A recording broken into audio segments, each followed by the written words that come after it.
Hi everyone, blogs of ഹറം ടോക്സിലേക്ക് എല്ലാവർക്കും സ്വാഗതം. Gulf കൺട്രീസിലേക്ക് medicine കൊണ്ടുപോകുമ്പോൾ എന്തൊക്കെ കാര്യങ്ങൾ ശ്രദ്ധിക്കണമെന്നാണ് ഈ ഒരു വീഡിയോയിൽ ഞാൻ നിങ്ങൾക്ക് പറഞ്ഞു തരുന്നത്. വീഡിയോയിലേക്ക് കിടക്കുന്നതിന് മുമ്പ് ഒരു കാര്യം നിങ്ങളോട് പറയാൻ ആഗ്രഹിക്കുന്നു. 2 ആഴ്ച മുമ്പ് ഒരു ന്യൂസ് ശ്രദ്ധിക്കാനിടയിൽ ആ ന്യൂസിലെ ഉള്ളടക്കം ഇങ്ങനെയാണ്. ഉംറക്ക് പോയ മലയാളി അയാൾ കുടുംബത്തിന് സുഹൃത്തിന് വേണ്ടിയിട്ട് കുറച്ച് മെഡിസിൻ കയ്യിൽ കരുതിയിരുന്നു. ആ മെഡിസിന്റെ പേരാണ് ഗാബാപെറ്റിൻ. ഇത് ന്യൂറോപ്പതിക് പെയിൻ ഉപയോഗിക്കുന്ന മെഡിസിനാണ്. എന്നാൽ നിർഭാഗ്യവശാൽ ഇത് സൗദിയിൽ കൺട്രോൾഡ് ആയ മെഡിസിൻ കൂടിയാണ്.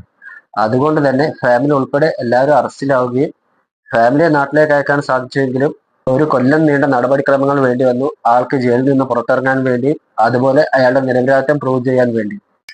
ഗൾഫ് കൺട്രീസിലോ വേറെ രാജ്യത്തോ പോവുകയാണെങ്കിലും ആരും മെഡിസിൻ കൊണ്ടുവരാൻ പറഞ്ഞാലും അതൊരു പക്ഷേ പേഴ്സണൽ യൂസ് ആയിട്ടുള്ള മെഡിസിൻ ആണെങ്കിൽ കൂടി ആ മെഡിസിൻ ആ രാജ്യത്ത് അലൗഡ് ആണോ എന്നറിഞ്ഞതിന് ശേഷം മാത്രം മെഡിസിൻ കൊണ്ടുപോകുക.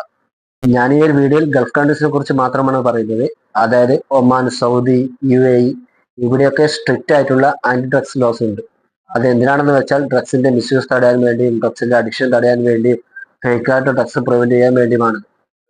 വ്യക്തമായ മെഡിക്കൽ റീസൺ ഇല്ലാതെ റിപ്രൊഡക്റ്റീവ് ഹെൽത്തിനെയോ അല്ലെങ്കിൽ മെന്റൽ ക്ലാരിറ്റിനെ അഫക്ട് ചെയ്യുന്ന ഡ്രഗ്സ് ഒക്കെ ഇവിടെ റെസ്ട്രിക്റ്റഡ് ആണ്. എന്നാൽ നിങ്ങൾക്ക് പേഴ്സണൽ യൂസ് ആയിട്ട് ഉപയോഗിക്കാൻ പറ്റുന്നതും അവിടെ റെസ്ട്രിക്റ്റഡ് അല്ലാത്തതുമായ മെഡിസിൻ നിങ്ങൾക്ക് അവിടേക്ക് കൊണ്ടുവരാൻ പറ്റും. പക്ഷെ അതിന് കുറച്ച് ഡോക്യുമെന്റുകൾ കാണിക്കാനുണ്ട്. അത് എന്തൊക്കെയാണെന്ന് നമുക്ക് നോക്കാം. ഡോക്ടറുടെ പ്രിസ്ക്രിപ്ഷൻ, അത് ഇംഗ്ലീഷിൽ തന്നെ എഴുതിയത്, അതുപോലെ ഡോക്ടറുടെ ലെറ്റർ, ചിലപ്പോൾ മെഡിക്കൽ റിപ്പോർട്ടും നിങ്ങളോട് കസ്റ്റംസ് ആവശ്യപ്പെട്ടേക്കാം. ഇത്തരം ഡോക്യുമെന്റ്സ് ഒറിജിനൽ തന്നെ കയ്യിൽ വെക്കാൻ ശ്രമിക്കുക. നോർമലി 1 മാസത്തേക്കാണ് മെഡിസിൻ കൊണ്ടുവരാൻ കഴിയുക.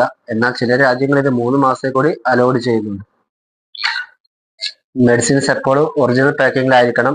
ലൂസ് പിൽസോ അൺലാബിലൈസ്ഡ് സ്ട്രിപ്പുകളോ കൊണ്ടുവരാതിരിക്കുക. ഇത്തരം കാര്യങ്ങളാണ് ഗൾഫ് കൺട്രീസിലേക്ക് മെഡിസിൻ കൊണ്ടുവരുമ്പോൾ ശ്രദ്ധിക്കേണ്ടതെന്ന് മനസ്സിലായില്ലേ? വീഡിയോ എല്ലാവർക്കും ഇഷ്ടമായെന്ന് കരുതുന്നു. ഏതൊക്കെ മെഡിസിനുകൾ കൊണ്ടുവരാൻ പാടില്ല എന്നതിനെ കുറിച്ച് അടുത്ത വീഡിയോയുമായി കാണാം. Thank you.